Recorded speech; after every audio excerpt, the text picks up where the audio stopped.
itu kan mengubah konstelasi pencalonan ya, politik ya.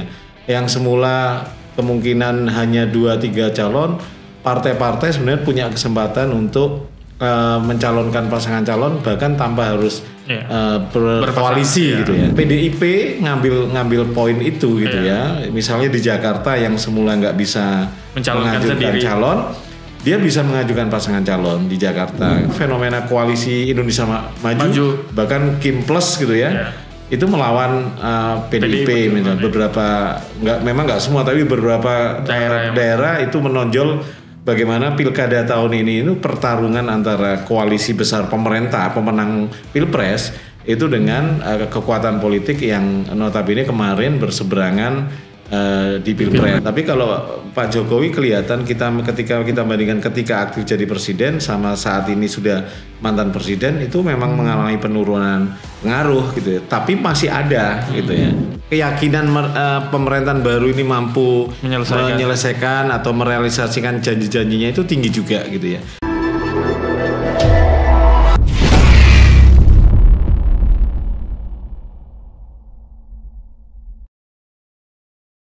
Kembali lagi di podcast gersospol.id. Hari ini kita kedatangan bintang tamu yang sudah lama nggak kita undang ke rumah Gersospol.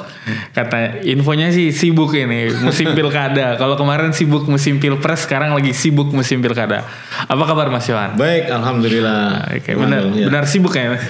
Ya sibuk karena menyiapkan beberapa survei di Jawa dan kita persiapan hitung cepat di Rabu 27 November nanti di Jawa. Ini untuk pertama kalinya juga ya Mas, ada sekitar 500 lebih pilkada secara serentak ya, dan ini serentak nasional baru pertama kali ini. Dan ini peristiwa yang baru mungkin bagi kalangan para peneliti khususnya, dan melihat berbagai fenomena yang terjadi di seluruh daerah di Indonesia. Nah, kita akan ngebahas pilkada nih, special case dengan Mas Yohan ngebahas pilkada di, ya nggak usah semua ya Mas, nggak usah 530, mungkin di beberapa wilayah yang mungkin yang jadi perhatian, yang mendapat spotlight yang luar biasa. Mungkin kita bahas soal Jakarta dulu yang paling dekat ya. Nah, gimana Mas Yohan melihat dinamika politik yang terjadi? Nggak usah Jakarta deh, spesifik Jakarta. Mungkin publik hari ini netizen melihatnya Jakarta, Sumatera Utara, kemudian juga Jawa Tengah. Kalau saya Mas, Jawa Tengah dan juga Jawa Timur. Ini menjadi perbincangan yang cukup banyak ya, termasuk juga di sosial media, kemudian juga di pemberitaan. Nah, gimana Mas Yohan melihat dinamika pilkada hari ini dengan situasi yang baru pilpres? Iya, yang pertama memang pilkada serentak nasional ini dilakukan pertama kali ya. Memang kalau dulu sebelumnya serentaknya bertahap ya. Tahap pertama 260 kabupaten kota, kemudian 140-an sampai total gitu ya. Nah, 2024 ini sesuai amanah undang-undang memang keserentakan nasional itu dilakukan di 2024. Jadi putusan MK itu pilkada dan pemilu itu dilakukan di tahun yang sama. Jadi keserentakan yang dipahami itu di tahun yang sama. Tentu ini berimbas pada dari sisi penyelenggaraan ini ndak mudah dan ndak ringan ya. Penyelenggara yang sudah fokus di pemilu, tahapan pemilu belum selesai, dia juga sudah memulai tahapan pilkada yang beririsan gitu. Jadi energinya tentu akan terbagi gitu ya. Hal yang sama bagi kita sebagai pemilih juga akan terbagi konsentrasinya, energinya, bahkan mungkin juga animo antusiasnya ya. Setelah habis-habisan di pemilu pilpres, ini kok ada lagi pilkada gitu ya, yang tentu lokusnya lebih kecil gitu ya. Nah, dari situ dari sisi penyelenggaraan memang berdampak secara teknis ya. Dari sisi politiknya kita lihat pasca putusan MK yang mengubah ambang batas pencalonan itu yang menyamakan dengan pencalonan di persorangan ya, berdasarkan suara di pemilu, itu kan mengubah konstelasi pencalonan ya, politik ya, yang semula kemungkinan hanya 2-3 calon, partai-partai sebenarnya punya kesempatan untuk mencalonkan pasangan calon bahkan tanpa harus berkoalisi gitu ya. Tapi saya nggak semua partai memang kemudian mengambil mengambil kesempatan itu. Di Jakarta misalnya, kalau kita lihat dengan aturan MK itu hanya dengan 7,5% udah bisa perolehan suara itu bisa mencalonkan pasangan calon sendiri. Dan kalau kita lihat dari komposisi perolehan suara partai-partai, mestinya di Jakarta itu ada 7 sampai 8 pasangan calon. Iya. Tapi faktanya cuma 3 kan. Bahkan 1 itu nggak pakai partai. Dan ya kan? pencalonannya juga bermasalah independen. Dan pencalon artinya dan pakai agak-agak insiden KTP penggunaan KTP ini ya hampir yang ganda ya Mas. Yang ganda gitu ya. Jadi kita lihat ketika keran pencalonan itu dibuka lebar, nggak semua partai juga siap. Memang kalau lihat jarak putusan MK dengan pencalonan itu cuma 7 hari ya. Memang nggak banyak waktu. Tapi beberapa partai mengambil kesempatan itu. Nah menariknya kalau kita lihat fenomena di Jawa, PDIP ngambil poin itu gitu ya. Misalnya di Jakarta yang semula nggak bisa mengajukan calon, dia bisa mengajukan pasangan calon di Jakarta. Kemudian di Sumut beberapa wilayah memang head to head dengan koalisi besar gitu ya. Nah ini fenomena yang kedua lagi setelah putusan MK ada gerakan fenomena koalisi Indonesia Maju. Bahkan Kim Plus gitu ya. Itu melawan PDIP misalnya. Memang nggak semua tapi beberapa daerah itu menonjol bagaimana pilkada tahun ini itu pertarungan antara koalisi besar pemenang pilpres itu dengan kekuatan politik yang notabene kemarin berseberangan di pilpres gitu ya, terutama PDIP ya gitu. Jadi itu gambaran umum melihat konteks pilkada kita hari ini. Tentu ke depan bagaimana tentu akan banyak evaluasi ya dengan perubahan pergantian pemerintahan baru. Misalnya kita lihat ada sosok wakil menteri dalam negeri yang memang difokuskan nanti pada upaya revisi undang-undang pemilu dan pilkada. Presiden Prabowo kan bahkan kemudian memention satu isu bagaimana membuat pemilu ke depan itu yang lebih murah dan efisien ya. Itu PR-nya ke depan. Nah tentu kita sih berharap tanpa menghilangkan esensi demokrasi itu sendiri gitu ya. Jangan karena sekedar murah kemudian kita menghilangkan esensi itu demokrasinya. Tapi menarik Mas Yo. Tadi Mas Yohan juga bilang bahwa ada perubahan konstelasi yang cukup signifikan gitu. Kalau saya melihatnya dalam konteks yang lebih filosofis bahwa memang ada peningkatan Mas Yo terhadap konsekuensi dari putusan MK itu yang awalnya kan diasumsikan bahwa ada sekitar 100 lebih potensi satu pasangan calon atau melawan paslon tunggal dan pasca putusan MK itu akhirnya dan pas masa perpanjangan yang ditambahkan oleh KPU itu kurang lebih saya mencatat ada sekitar 40-an yang akhirnya calon tunggal di seluruh Indonesia. Dan satu yang menarik menurut saya ada pilgub yang hanya diikuti oleh Papua. Nah, bagaimana Mas Yohan melihat apakah ke depan dengan putusan MK ini dan juga tadi dengan urusan bagaimana mencoba menghadirkan pemilu yang murah dan efisien, apakah itu tidak berbanding terbalik Mas Yo dengan mudahnya lah hari ini syarat pencalonan kepala daerah? Ya sebenarnya putusan MK itu membawa angin segar ya. Jadi pemilih potensi mendapatkan calon lebih banyak itu terbuka lebar. Tapi tentu itu semua bergantung policy atau political will dari partai ya. Karena bagaimanapun itu kan syarat belum tentu partai ngambil. Meskipun di beberapa daerah kita lihat misalnya kabupaten kota yang semula berpotensi satu paslon, dengan putusan MK itu kemudian ada beberapa paslon yang mendaftar gitu ya. Jadi kita apresiasi putusan MK itu membuka kesempatan bagi banyak pasangan calon yang lahir dari jalur partai politik. Ya bagaimanapun kuncinya itu di partai politik ya. Selaku mandataris. Selaku pemilik tiket gitu ya. Karena apalagi di mekanisme pencalonan itu di tahapan pilkada itu yang pencalonan lewat jalur perseorangan yang didahulukan. Tahapannya kan memang terpisah. Ya. Pencalonan dulu, kemudian pencalonan selesai baru partai politik. Ya, jadi ke depan kalau misalnya pasca pemerintahan terbentuk pasti nanti ada revisi undang-undang pemilu ya. Banyak hal yang memang harus dilakukan penyempurnaan. Misalnya selain pengubahan ambang batas parlemen, misalnya apa mungkin ambang batas pencalonan, isu ambang batas parlemen juga akan mencuat lagi, termasuk isu ambang batas presiden gitu ya. Jadi hal-hal seperti itu biasanya memang akan mencuat gitu ya. Tapi dengan putusan MK dengan ambang batas pencalonan ini setidaknya membawa satu angin segar ya. Dulu itu kan pencalonan itu memang menjadi ganjalan banyak partai, terutama partai-partai menengah gitu ya, yang tidak mampu mendapatkan dukungan yang optimal, dia tidak punya kesempatan untuk mengajukan pasangan calon. Di sisi yang lain itu juga memaksa partai mestinya dengan mudah pintu terbuka untuk mencalonkan pasangan calon, mestinya mereka juga bisa mengajukan kadernya.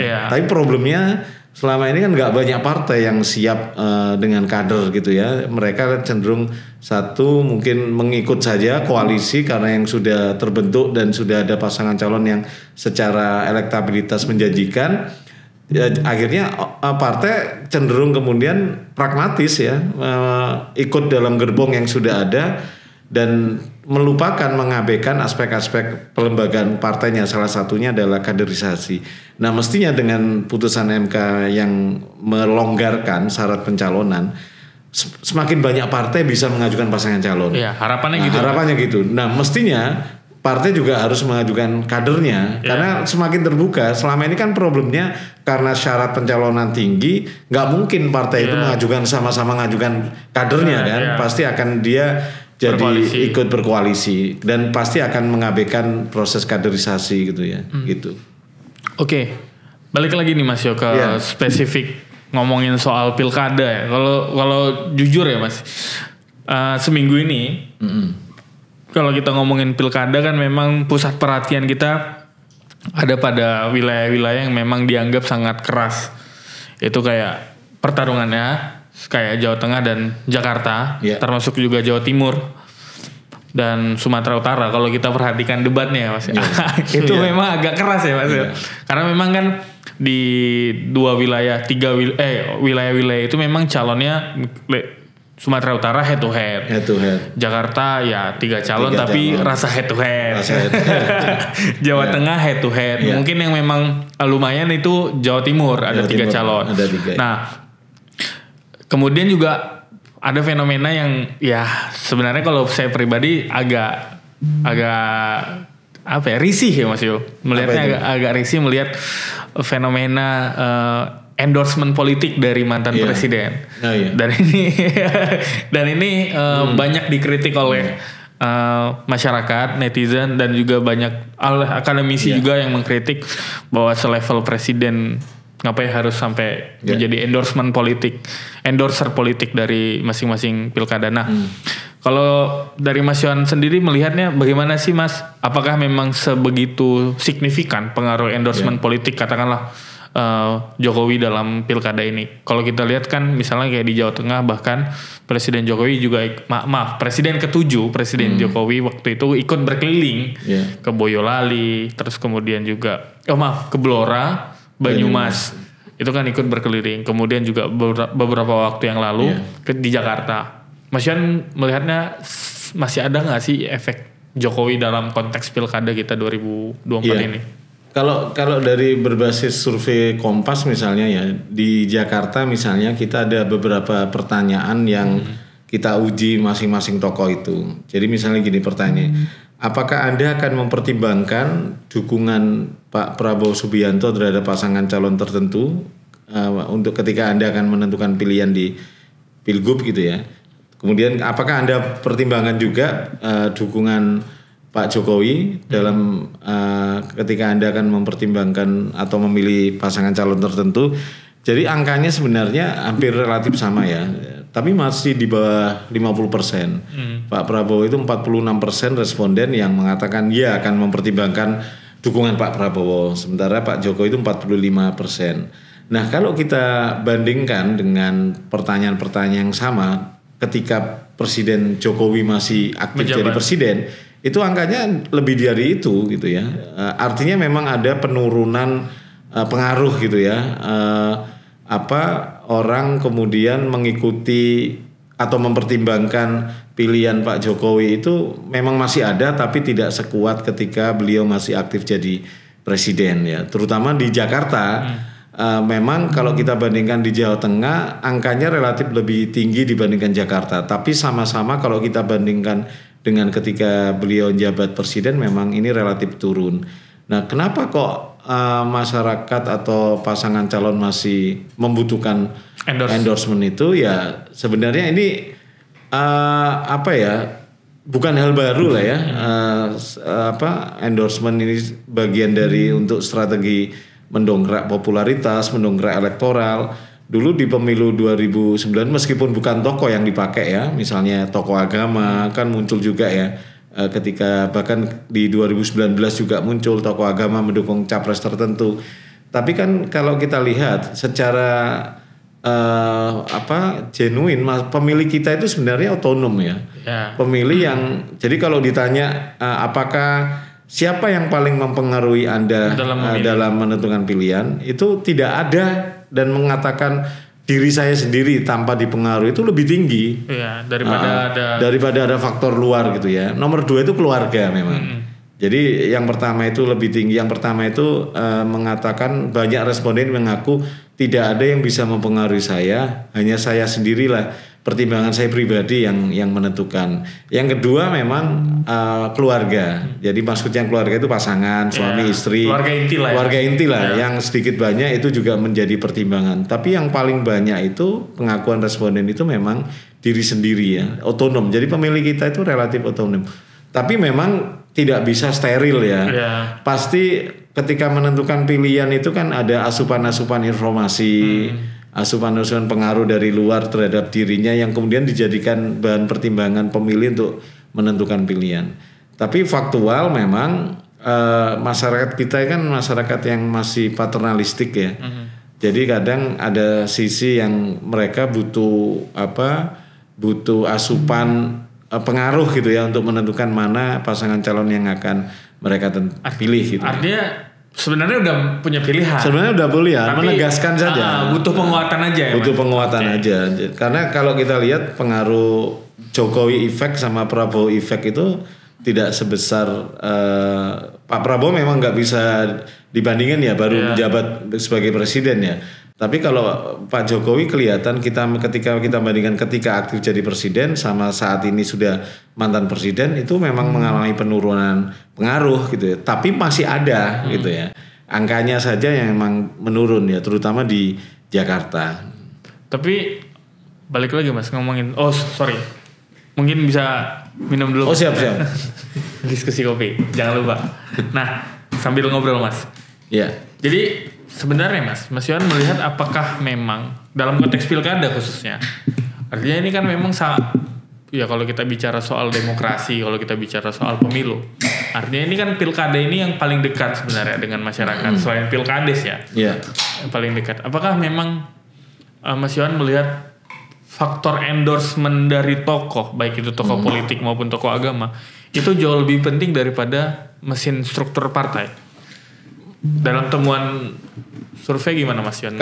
Kalau dari temuan survei, pilkada itu perilaku memilihnya beda dengan memilih caleg ya. Oh, oke. Jadi ketokohan sosok calon itu paling dominan mempengaruhi pemilih.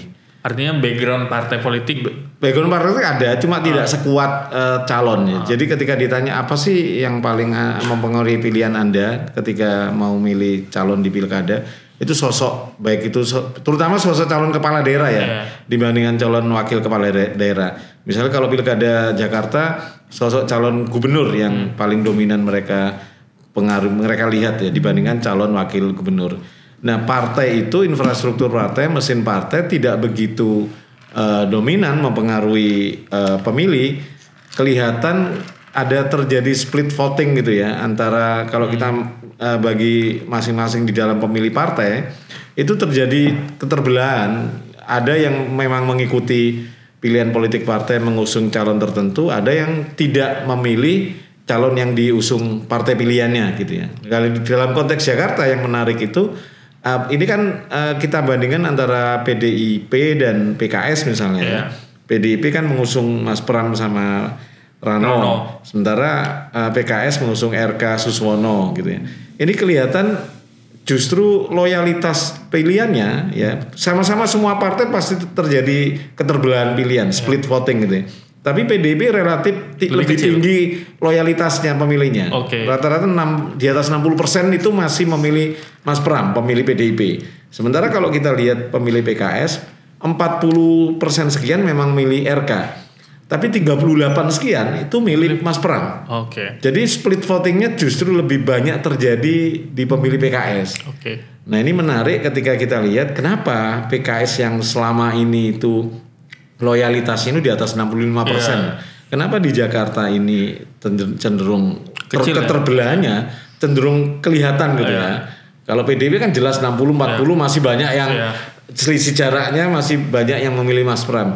Sementara kalau PKS ini hampir tipis meskipun lebih banyak RK sedikit ya 40-38 itu. Tapi kalau dibanding 30 kecil banget. Masih kecil banget itulah. Artinya memang ada irisan antara pemilih PKS ini dengan pemilih Anies. Apalagi baru di-endorse juga. Apalagi kemarin ya. Jadi kita ada pertanyaan ini, apakah Anda merasa menyayangkan atau kecewa gitu ya nama Pak Anies nggak masuk di kontestasi Pilkada Jakarta. Hal yang sama kita tanyakan, apakah Anda kecewa nama Pak Ahok nggak masuk dalam kontestasi Pilkada Jakarta?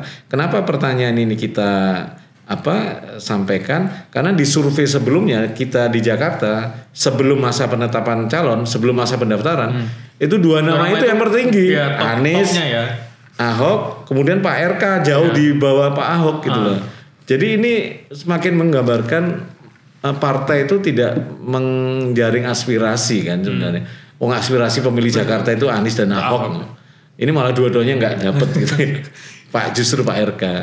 Dan itu kami duga memang kenapa PKS splitnya tinggi karena ada irisan pemilih PKS itu dengan pemilih Pak Anies gitu ya. Di Pilpres kemarin ya. Di Pilpres kemarin yang sedikit banyak kemudian melihat memilih Pak RK itu berarti memang terutama yang daihatnya anak abah pemilih Pak Anies itu cenderung memang tidak memilih Pak RK, cenderung kemudian mengalihkan dukungan ke Pak Suswono, RK Suswono gitu ya. Coba Pram Rano gitu ya. Itu jauh sebelum endorse pertemuan Anies dengan survei. Saya yakin dengan pertemuan Pram Rano di rumah Pak Anies, kemudian ada beberapa tokoh pendukung Pak Anies juga beralih di barisan Pramono.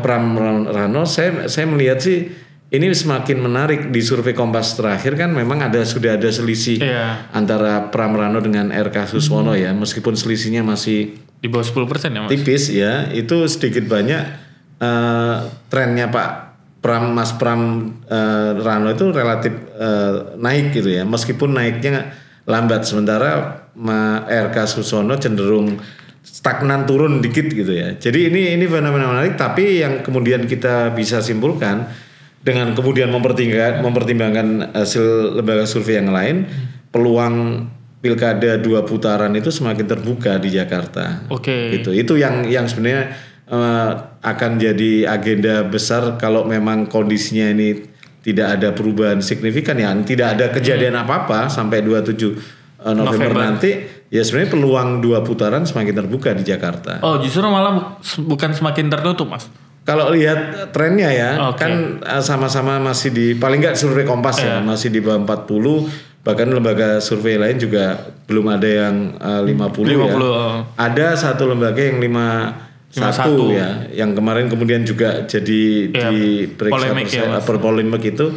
Saya melihatnya justru peluangnya meskipun tidak menutup kemungkinan ya 1 putaran terjadi, tapi rasanya peluang 2 putaran lebih tinggi gitu ya dibandingkan 1 putaran. Mengingat harinya juga udah nggak banyak ya Mas. Nggak banyak, ini hampir 7 ya. Gitu. Tinggal ya kurang lebih seminggu lagi kan. Ya. Artinya memang kalau melihat tren survei sekarang untuk mencapai angka 50+1 itu dalam konteks Jakarta ya Mas. akan sangat sulit sebenarnya. Iya. Bukan berarti nggak ada kemungkinan. Kan kita belum uji ya. Kemarin Pak Pramono Rano ketemu Anies. Hal yang sama beberapa hari ini RK Suswono ketemu Pak Jokowi di Jakarta. Jadi ini pertarungan endorsement satu sisi juga pertarungan mesin politik mesin ini ya. Nah ini semakin menarik karena ada syarat 50% per satu itu yang jadi perhatian. Kalau daerah lain kan memang tidak ada aturan itu. Tapi Mas Yohan melihat sendiri apakah memang pertarungan di daerah, artinya kalau wilayah-wilayah yang tadi kita sebutkan kan misalnya kayak Jakarta, kemudian juga Jawa Barat, terus Jawa Tengah. Itu kan wilayah-wilayah yang secara kompetisi kan tidak ada incumbent kan. Iya. Tidak ada. Hanya Jawa Timur ya? Hanya Jawa Timur dan mungkin Sumatera Utara mungkin dari wilayah yang tadi kita sebutkan. Apakah memang ketika pertarungan wilayah itu tidak adanya incumbent jadi jauh lebih sengit? Atau memang karena memang faktor jumlah paslon, Mas? Menurut saya bukan jadi variabel ya. Di Sumut ada incumbent, tapi incumbent kan relatif paling nggak dari hasil survei penantang Bobi Surya itu relatif meninggalkan petahana. Bahkan selisihnya lumayan cukup lebar 2 digit gitu ya. Jadi ini semata-mata murni memang kekuatan sosoknya. Dan tentu kalau dalam konteks ada incumbent itu approval rating menjadi faktor penting gitu ya. Saya nggak tahu kalau lihat hasil survei Kompas, approval ratingnya Pak Edi Rahmayadi memang belum begitu optimal gitu ya. Sementara Khofifah Emil di Jawa Timur relatif di atas 70%. Jadi semakin approval ratingnya semakin di atas rata-rata, tentu orang pemilih menerima kerja mereka selama 5 tahun terakhir dan tentu mereka punya kesempatan untuk men-challenge lagi untuk memilih mereka lagi. Dan sementara petahana-petahana yang approval ratingnya masih rendah ya, bahkan di bawah 60 itu sebenarnya lampu merah untuk petahana. Nah saya melihat Sumatera Utara itu memang ada faktor approval rating yang relatif rendah. Dan banyak sorotan yang mungkin misalnya terakhir soal PON itu ya, pelaksanaan PON yang agak berpolemik. Orang menjadi sorotan pelaksanaan PON di wilayah Sumut mungkin itu sedikit banyak mungkin mempengaruhi persepsi orang terhadap kinerja pemerintah daerah. Meskipun itu kan kolaborasi banyak stakeholder nggak hanya Pemda ya, tapi kan karena wilayah di Sumut itu akan sedikit banyak jadi imbasnya gitu. Tapi balik lagi Mas ngomongin soal Kalau saya jujur ya Mas, saya memang tertarik untuk pilkada kali ini, pilgub lah khususnya, itu di 2 wilayah sih memang Mas. Jakarta, bagaimanapun Jakarta masih menjadi magnet. Masih ibu kota kan? Masih ibu kota. Kepresnya belum tanda tangan. Ya meskipun calon populer itu tidak ada dalam surat suara. Ya Pak Anies tidak ada, Pak Ahok juga tidak ada. Kemudian juga muncul rising baru bernama Pak Pramono. Dan ya kalau kita bicara hasil survei misalnya kan trennya bagus. Hal itu kenapa nggak bisa terjadi ketika misalnya contoh misalnya kan PDI kan kalau tadi Mas Yohan bilang paling banyak memainkan momentum last minute ketika putusan MK. Kenapa hal itu tidak terjadi misalnya ketika Bu Risma di Jawa Timur, kemudian juga Pak Andika di Jawa Tengah. Kemudian juga lah Jawa Barat mungkin karena bukan basisnya PDI gitu. Kenapa? Faktor apa Mas?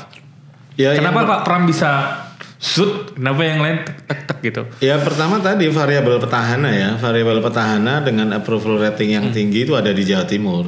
Jadi agak tantangannya tidak ringan untuk melawan petahana yang popularitas tinggi, approval rating tinggi gitu ya. Apalagi yang dilawan ini secara memori publik dia ini pilkada yang keempat Bu Khofifah itu ya.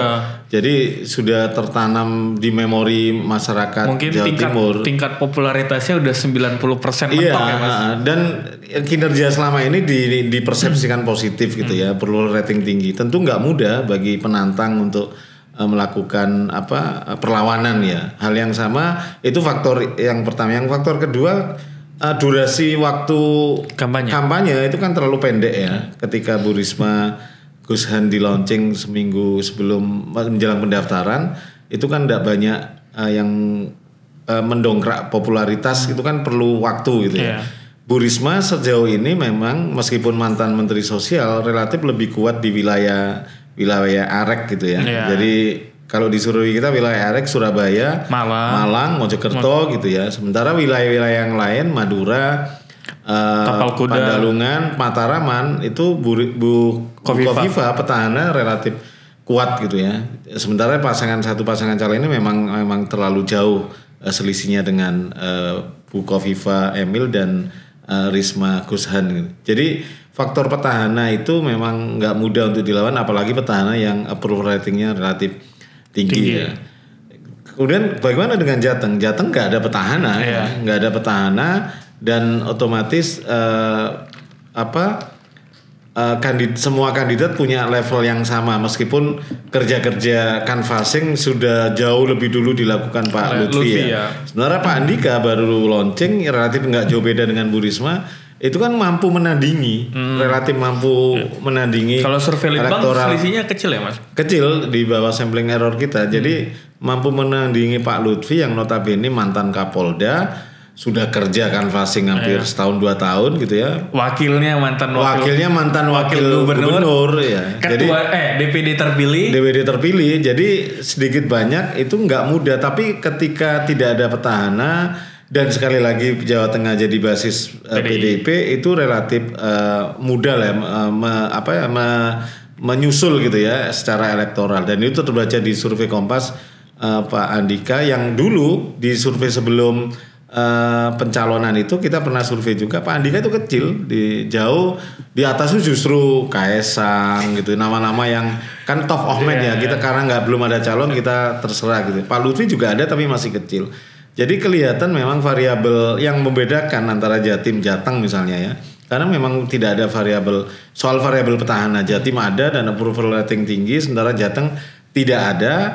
Otomatis meskipun Pak Tats Yassin itu mantan wakil gubernur, tapi orang melihat gubernur gitu ya, sosok kepala daerah. Apalagi beliau tidak maju sebagai calon gubernur ya, tetap jadi calon wakil gubernur. Jadi sedikit banyak memang membuat persepsi masyarakat ya ini memang semua orang baru, dan orang melihat pertarungannya ini Pak Andika versus Pak Lutfi gitu ya. Oke. Nah, tadi ada yang satu kelewat kita Mas, ngomongin pilkada khususnya di Jawa, rasanya kita nggak lengkap sebenarnya ngomongin tanpa Banten ya. Oke lah, kalau Jawa Barat mungkin orang juga udah melihat ya pertarungan ini ya akan di atas kertas akan sangat mudah dimenangkan oleh pasangan Kang Deddy. Iya, paling nggak dari hasil survei. Ya. Kemudian juga sebenarnya ada satu wilayah yang mungkin ketika proses pencalonannya sangat dramatisir Mas, Banten. Ya kan kalau kita track ke belakang kan memang proses pencalonan Andra Soni dan Airin pada saat itu kan memang ya ada dramanya mungkin. Pada saat itu kan Golkar yang notabene adalah partainya Bu Airin justru malah mengusulkan Andra Soni. Kemudian akhirnya balik lagi. Dan akhirnya bertarung lah tuh Andra Soni dan Bu Airin di Pilgub Banten.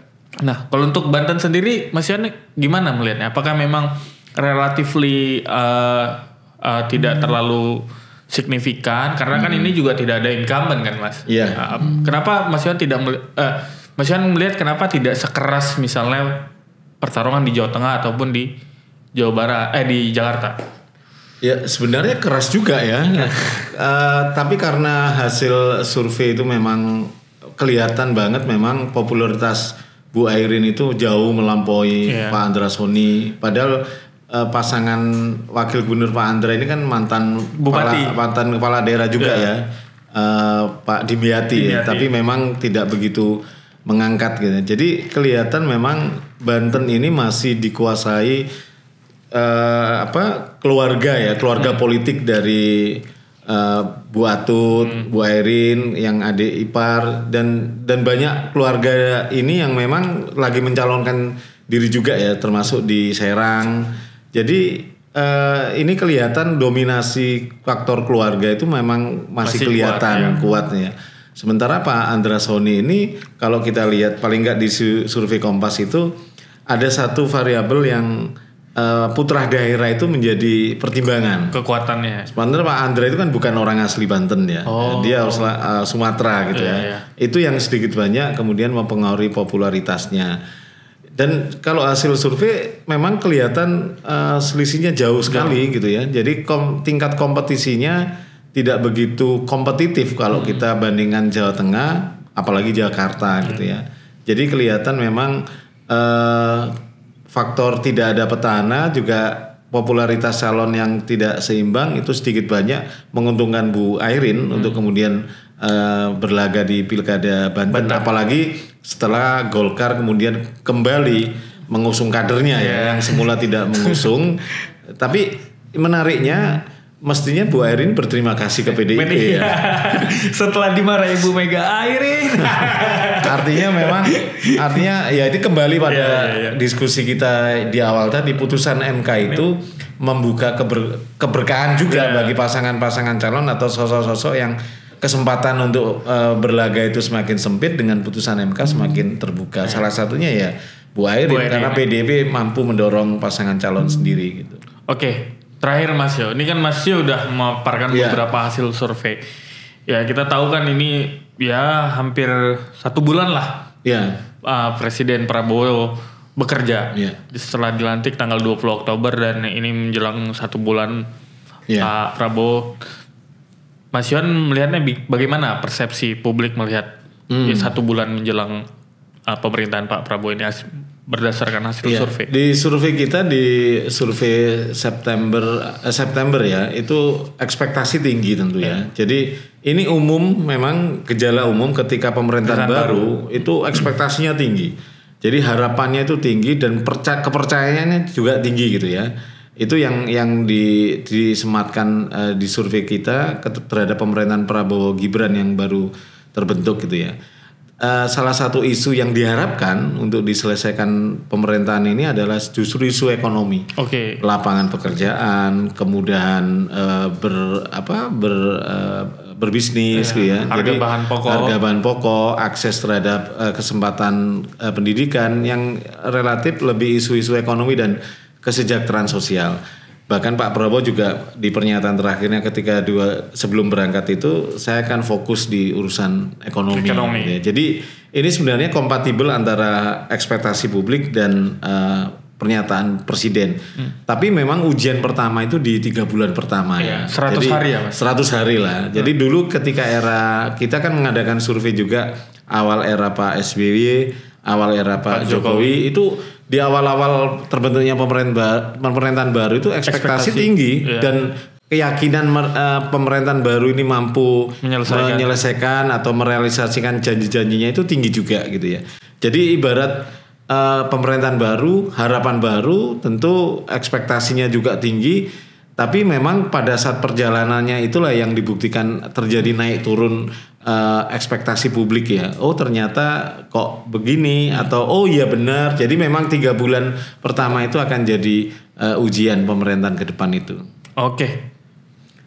Sekian Mas Yohan. Siap. Terima kasih atas waktunya. Mungkin kita akan mengundang Mas Yohan pasca hasil pilkada keluar. Karena ini setelah hasil hitung cepat kita. Setelah hasil hitung cepat karena mungkin Mas Yohan akan sangat sibuk mengurusi hitung cepat pilkada. Hampir ya 500 ya Mas. Dan tapi nggak mungkin semua tercover ya. Kita hanya di 4 provinsi Jawa Tengah, Jawa Barat, Jawa Timur dan Jakarta. Oke. Dan 4 wilayah yang menjadi kunci juga. Kunci Jawa. Jawa adalah kunci. Jawa adalah kunci untuk Pilpres 2029.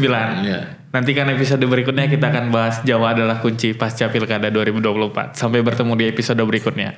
Salam.